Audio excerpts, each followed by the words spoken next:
Oke, nah ini tuh teman-teman dilombain pertama kali langsung ke Thailand atau sebelumnya sudah pernah coba nih di beberapa perlombaan karya ilmiah?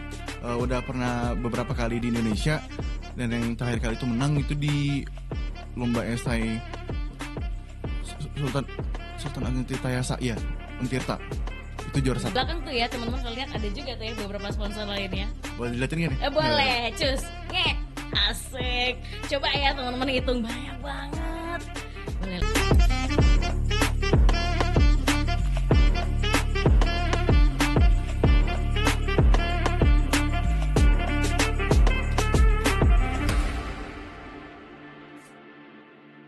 Halo teman-teman, welcome back to podcast Let's Talk. Pada episode kali ini kita bakalan ngobrol-ngobrol lagi bersama dengan mahasiswa Universitas Brawijaya yang lagi-lagi mengharumkan nama kampus biru kita tercinta. Baru saja bertanding di Thailand bulan Februari lalu dan membawa pulang medali silver, dan tentunya ini menjadi suatu kebanggaan.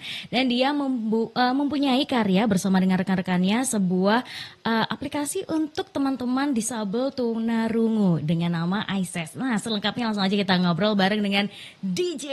Ya, halo Kak. Halo. Kita mau dengerin musik atau apa nih? Wah. DJ. Boleh kenalan dulu, DJ ini nama lengkapnya siapa? Oke, kenalin, nama aku Dwi Jaya Saputra. Nama DJ itu dari Dwi Jaya. Aku dari mahasiswa Ilmu Komunikasi angkatan 2022. Oke, semester 4 Semester ya. 4, betul. Masih bahagia-bahagianya kuliah. Ya, masih ketemu Metopen lah. Oke, nah ngobrolin soal penemuan yang dilakukan oleh DJ dan juga teman-teman ISES ini. Aku penasaran dengan latar belakangnya, kenapa kok dari sekian banyak hal yang bisa ibaratnya dikasih solusi, kenapa milih untuk teman-teman yang tunarungu?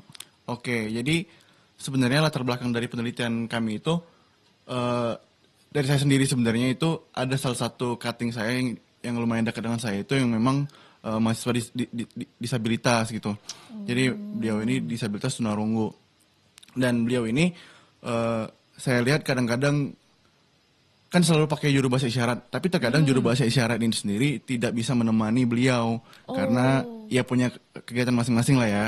Terus di Instagram atau di WA itu beliau selalu sering bilang, ada yang bisa bantu nggak untuk di kelas jam segini untuk dicatetin gitu, karena kan beliau nggak bisa catat tuh, nggak bisa denger kan.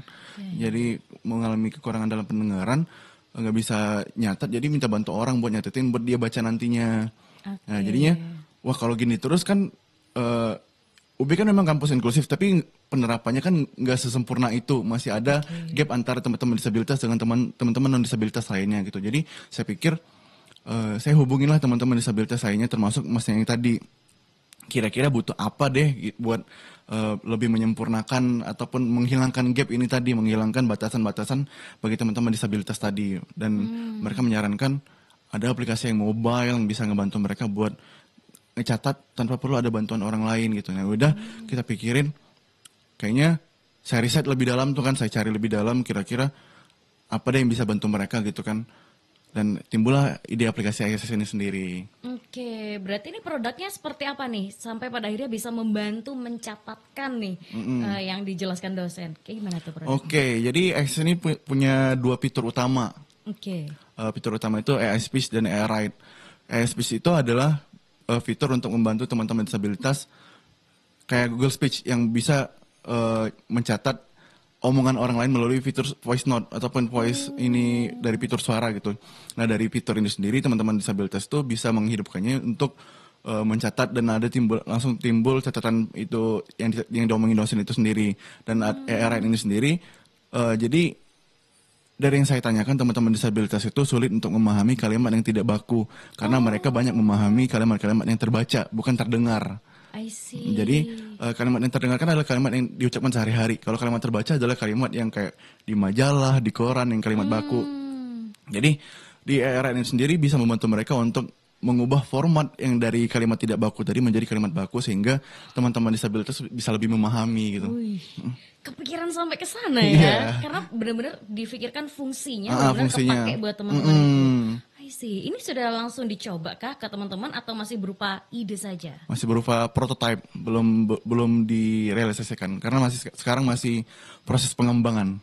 Sih, karena tentu ide ini kayaknya nggak murah gitu Iya, ya, untuk bisa betul. dibentuk teknologinya bener-bener bisa terwujud gitu ya. Apalagi kan kami semua tuh dari Ilkom semua, nggak ada Oh iya? yang background teknik ataupun komputer gitu nggak punya. Jadi kita murni dari ilmu komunikasi semua, dan ya kita sekarang lagi mencari teman-teman yang dari background ilmu komputer untuk membantu kita pengembangan aplikasi ini sendiri. Halo kalian yang nonton, boleh ya. Nanti misalnya tertarik dengan idenya DJ ini, boleh bergabung ya. Siapa Iya, tahu nanti betul. bisa direalisasikan di lomba-lomba berikutnya. Betul. I see. Emang boleh dikenalin dulu deh. Kira-kira satu tim tuh berapa orang? Siapa aja? Siapa tahu teman-temannya juga lagi nonton nih kan, bangga disebutin namanya. Jadi kita tuh punya 4 orang dalam satu tim itu. Saya sendiri, Arya dari Irfansyah, Jeffer Arkananta, dan juga Ahmad Ibra Syahrial Maula. Itu kita semua dari satu kelas semua tuh. Oh iya? Iya, satu kelas Temen semua. nongkrong nih, curiga. Iya, betul. Tapi nongkrongnya mikirin ide-ide bermanfaat. Betul sekali.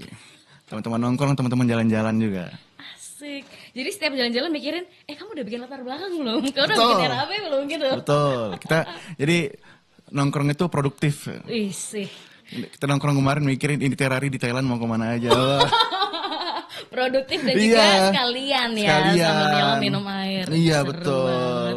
Kayak gitu lombanya apakah teman-teman juga didampingi oleh dosen ilmu komunikasi mungkin terkait penulisan karya tulis ilmiahnya atau bagaimana tuh? Untuk penulisan sendiri kita didampingi oleh Mas Ferdi Firmantoro. Oh, dosen ilmu komunikasi politik Iya, dosen ya? ilmu komunikasi politik. Oke, luar biasa. Ini kayaknya aku juga stalking Instagrammu, kamu juga anak yang suka nulis-nulis karya ilmiah gak sih? Betul. Aku suka nulis karya ilmiah itu dari SMA sebenarnya. Kok bisa sih? Harusnya kan anak-anak tuh senangnya tuh main games gitu ya. Ini nulis karya ilmiah. Kamu makan apa? Waduh. Kalau main game juga senang juga main game sebenarnya. Cuma Oke. kayak ada hobi sampingan. Aku tuh lebih senang buat baca jurnal tuh senang juga kan, lebih senang buat ngungkapin hal-hal yang gak pintar ngomong, jadinya lebih diungkapin di tulisan gitu. Oke. Tulisannya tulisan karya ilmiah, nggak yang curhat-curhatan itu nggak. Oke. Jadi keseruannya adalah apa tuh dari menulis karya ilmiah, membaca jurnal? Ini sebagai orang yang tidak menemukan kesenangan di sana, aku jadi bingung gitu. Aku juga kalau jelasin bingung ya kalau disuruh jelasin kenapa senang baca jurnal gitu. Cuman kayak asik aja baca jurnal tuh, kayak ada hal-hal baru yang bisa kita temukan, nggak di buku-buku biasa, nggak di buku-buku pelajaran biasa. Karena kan jurnal tuh udah pasti saintifik kan, udah Oke. pasti hal-hal yang ilmiah banget. Jadinya kita bisa menemukan hal-hal baru, menemukan pemandangan-pemandangan baru, ataupun pemandangan-pemandangan yang udah lama tapi dibawa dengan metode baru. Jadinya lebih membuka wawasan aja gitu. Visioner sekali nih DJ nih, mantap banget ternyata. Oke, nah sekarang balik lagi ngobrolin soal ICES tadi. Oke, nah ini tuh teman-teman dilombain pertama kali langsung ke Thailand atau sebelumnya sudah pernah coba nih di beberapa perlombaan karya ilmiah? Udah pernah beberapa kali di Indonesia, dan yang terakhir kali itu menang itu di lomba esai Sultan Ageng Tirtayasa, ya, Untirta. Itu juara satu. Wih. Juara satu nasional. Asik, mulai flexing. Iya. Flexing berikutnya kalau teman-teman ngelihat nih kaosnya si DJ asik. Tadi pertama kali aku nggak ngeh sih, tapi pas ngobrol-ngobrol, wih ngeri banget, ada logonya ICES, ada Pertamina dan beberapa sponsor lain. Yuk langsung flexing semua. Kok bisa kamu tembus semua itu? Ini sebagai mantan mahasiswa asli. Iya. Dulu juga pernah punya pengalaman tembus satu aja susah. Kamu bisa banyak banget. Bahkan di belakang tuh ya teman-teman kalau lihat ada juga tuh ya beberapa sponsor lainnya. Boleh dilihatin gak nih? Boleh, cus, ngek, asik. Coba ya teman-teman hitung banyak banget. Bolehlah pamer yuk. Siapa tahu nanti teman-teman ini jadi punya tips and trick baru. Oh gitu ya caranya dapat sponsorship untuk penelitian. Jadi tips ampuhnya untuk mendapatkan sponsor itu, larangan pertama adalah jangan mengajukan proposal di akhir tahun. Karena di akhir tahun adalah waktunya perusahaan itu tutup buku. Tahu karena udah nyoba. Iya, tahu karena udah nyoba. Jadi fun fact, kita tuh udah nyoba dari bulan Oktober sebenarnya. Udah persiapan Oktober akhir, November awal itu sampai Desember. Itu kita udah tembak kayaknya 200 perusahaan dari email. Itu nggak ada satupun yang tembus. Karena ya lagi-lagi tutup buku perusahaan. Jadi kita udah sempat hopeless waktu itu untuk ngajuin proposal tuh, ya udahlah dana pribadi aja. Tapi di awal tahun kita coba lagi, Udah coba keberuntungan kali kan. Coba lagi sama 200 perusahaan itu tadi yang kita tembak. Tapi ada juga perusahaan-perusahaan yang kita kirim offline, yang kita kirim proposal secara langsung. Contohnya kayak Wismi sama Pertamina ini kita kirim langsung. Yang Pertamina Patraniaga ini ada di Surabaya. Jadi kita kirim langsung ke Surabaya dan alhamdulillah tembus. Wow. Tipsnya itu ya bangun proposal yang memang kira-kira dapat meyakinkan perusahaan untuk menjadi sponsor teman-teman. Bangun proposal yang benar-benar lengkap, padat, jelas, yang bisa menggambarkan teman-teman itu buat apa, fungsinya buat apa, gimana, dan juga kira-kira lombanya ini untuk apa gitu. Udah itu aja. Oke, berarti antara karya tulis yang dilombakan sama proposal yang ditawarkan ke perusahaan beda nih isinya? Beda. Tapi secara umum proposal itu intinya adalah apa yang kita bangun di esai kita itu, di karya tulis itu, kita jelasin secara singkat di situ apa yang mau kita buat di karya tulis itu sendiri. Jadi kayak jelasin mereka tuh mau mendukung apa kalau ngasih sponsor ke kita gitu. Nah benar, kalau dari POV perusahaan pasti mereka mikir, nah kalau aku ngasih duit nih ke teman-teman yang ngelakuin penelitian, mereka dapat apa? Atau at least sesimpel pertanggungjawaban teman-teman kepada perusahaan yang sudah kasih pendanaan apa sih kira-kira? Jadi kita itu simpel aja sebenarnya. Kita kayak kasih exposure di Instagram, meskipun follower kita masih dikit-dikit semua. Kita kasih kayak ucapan terima kasih secara langsung di Instagram itu, jadi kayak setiap hari 7 post, 7 story gitu. Sehari itu 2 story kalau nggak salah. Itu buat ngasih exposure ke mereka, terus apalagi ya? Wah banyak deh pokoknya tuh hal-hal yang tergantung teman-teman mau ngasih proposal buat apa aja gitu. Yang teman-teman bisa tawarkan ke perusahaan-perusahaan. Oke, ini ada pertanyaan menggelitik biasanya. Iya, cuman ngirim proposal, apa ada orang dalam? Wede. Anak zaman sekarang. Betul. Tapi ya tipis-tipis lah. Apa maksudnya tipis-tipis? Iya atau tidak kan opsinya? Untuk beberapa proposal itu kayaknya cuma satu proposal aja deh yang itu perusahaan punya orang tua dari teman. Jadi yang Mason Ferry itu perusahaan punya orang tuanya teman yang tim ini tadi. Jadi ya bisalah didukung. Kalau yang lainnya itu kita ngirim proposal sendiri. Oke, I see. Jadi dari 200 cuma satu yang ada ordal ya. Iya, betul. Lainnya benar-benar sah dengan keringat sendiri. Betul. Mantap. Boleh dong di-spill kira-kira RAB penelitian teman-teman tuh di angka berapa? Boleh nggak tuh di-share kira-kira? Biar tahu, oh bikin aplikasi kayak gini tuh ternyata tidak murah. That's why masih prototype. Nah, itu. Setiap ini harus deket banget sama Mike ya. Itu. Karena balik lagi kita nggak punya background di ilmu komputer, jadi buat pengembangan aplikasi sebenarnya kita bingung banget. Karena kita juga udah cari beberapa sumber itu, dan biayanya itu lumayan mahal. Jadi kita belum bikin RAB untuk pengembangan aplikasinya secara langsung. Kalau ditembak angka kasar, ada gitu sampai 10 juta atau bahkan lebih? Lebih. Oh lebih? Kita Ratusan? 2 digit? 3 digit? 3 digit deh kayaknya. Hah? Untuk pengembangan suatu aplikasi. Ih bisa DP rumah gak tuh? Bisa beli kayaknya. Beli rumah ya? Iya beli rumah bisa tuh kayaknya tuh. Karena ini kan pakai fitur AI nih Kak. Pakai fitur AI yang memang yang mungkin bisa digunakan pakai apa ya namanya? Pakai storage dari Google lah, ada teman-teman yang bilang itu yang pakai mic-nya itu kan. Tapi kan buat pengembangan, buat database-nya, buat back-end, front-end-nya itu butuh uang yang banyak banget. Apalagi back-end itu butuh yang sistem aplikasinya buat nyambungin AI-nya itu gimana. Itu yang lumayan mahal sekali. I see, menarik ya. Teman-teman ngepikirin tuh bener-bener sampai ke depan. Kira-kira semua database yang masuk tuh jangan sampai ya udah nggak jelas gitu ya. Harus ada di dalam ya genggaman tangannya teman-teman. Iya, kita juga udah riset mendalam kalau bahwasannya ini tuh nggak cuma ide ngawang gitu loh. Meskipun baru cuma sekedar prototipe atau cuma ide, tapi nggak terlalu ngawang-ngawang banget. Ada pandangan ke depan kalau ditanya orang, ini gimana deh? Kita punya jawabannya, nggak yang wah nggak tahu gitu. Kita udah punya pandangan ke depan kalau kayak dari pertanyaan juri pun kita nih udah tahu kelemahan kita nih bahwa ini cuma prototipe ataupun cuma model. Kira-kira dari juri bakal nanyain apa aja gitu. Nah itu yang kita siapin makanya udah kita siapin jauh-jauh banget, udah kita pelajarin bahwasanya ini jangan sampai kita mati di sini, kita dibunuh sama juri nih gara-gara pertanyaan itu. Kalau sekarang aku yang tanya deh, kira-kira next planningnya dari teman-teman, dari yang sekarang masih berupa ide, kemudian sekarang sudah ada berupa sponsor, kira-kira kapan nih akan menjadi realisasi? Perlukah waktu lagi yang cukup panjang penelitian, pembuatan apa segala macam? Jadi saat ini kita bekerja sama dengan Direktorat Inovasi UB itu untuk melakukan pitching ke perusahaan-perusahaan. Oh, Jadi lagi ya, tetap ya untuk kurang. melakukan pitching ke investor. Kemarin itu sebenarnya ada dari program dari UB itu yang dengan Kemenkop. Itu sebenarnya kita diajak ikut oleh Direktur Inovasi buat ikut pitching di situ.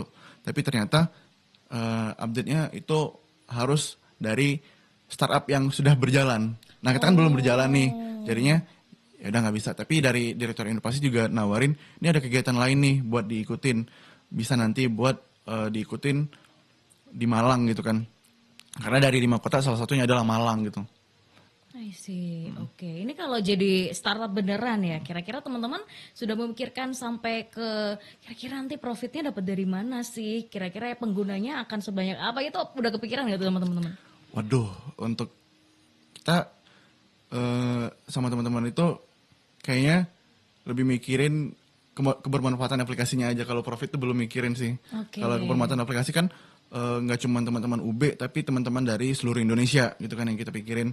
Dan juga dari beberapa kampus itu yang belum menerima teman-teman disabilitas, terutama teman-teman tunarungu. Jadinya mereka bisa lebih menerima teman-teman tunarungu karena dibantu oleh aplikasi ini sendiri.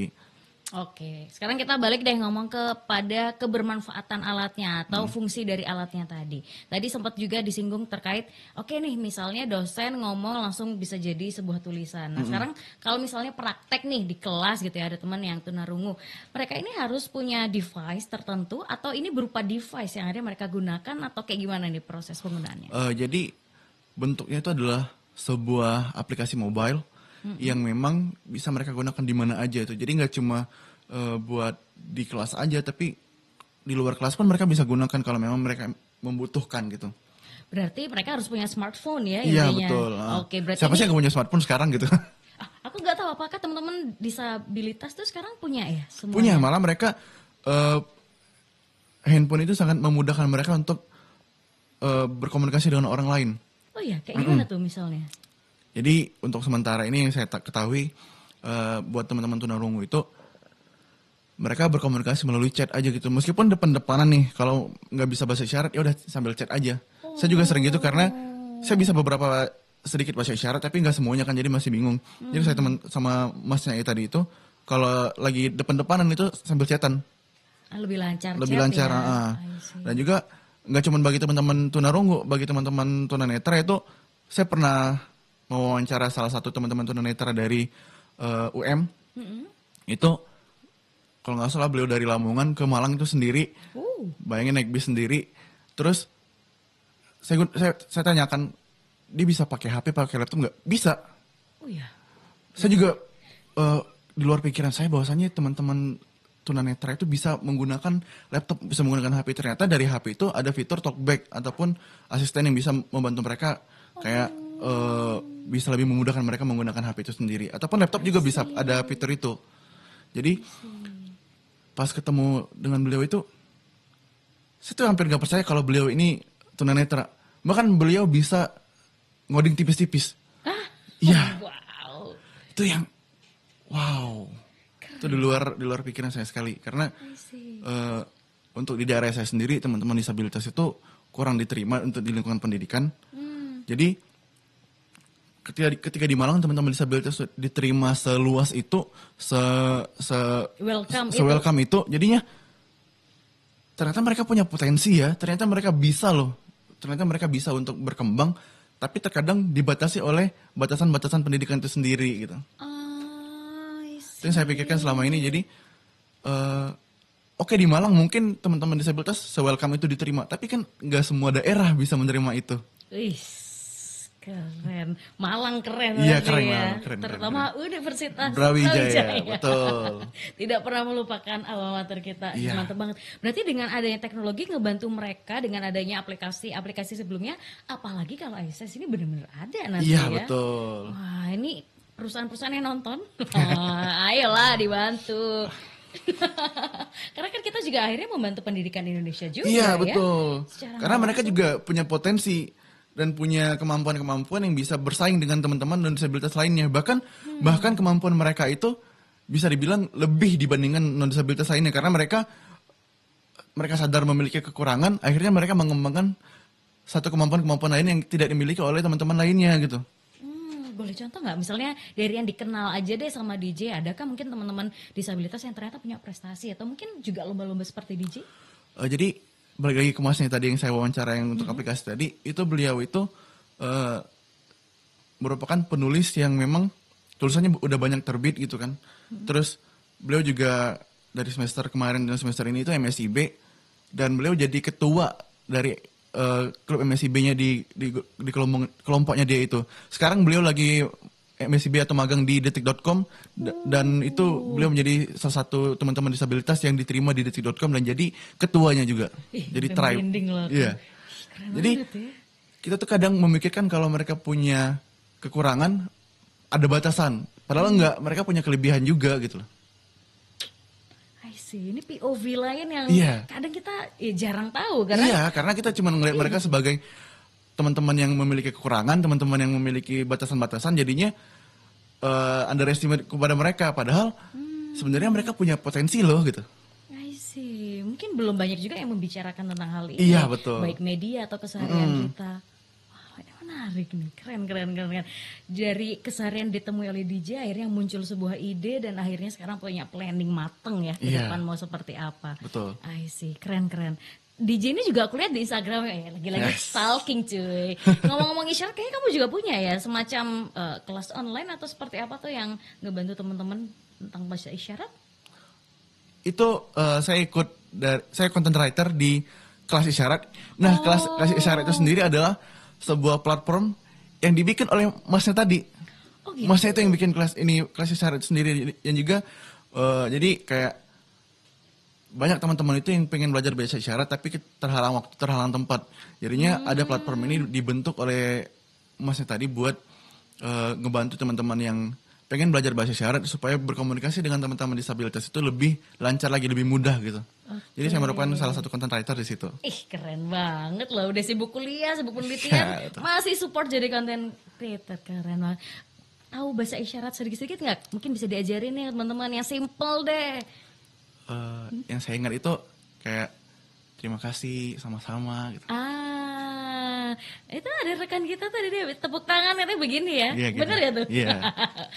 Oke bener ya, keren banget. Karena itu yang sering saya gunakan jadi terima kasih gini-gini sama Mas Ketemu Alin. teman-teman di kelas Iya. juga ya, I see. Terus dengan segala macam kesibukan kamu gimana cara bagi waktunya sih? Gak pusing itu kepala?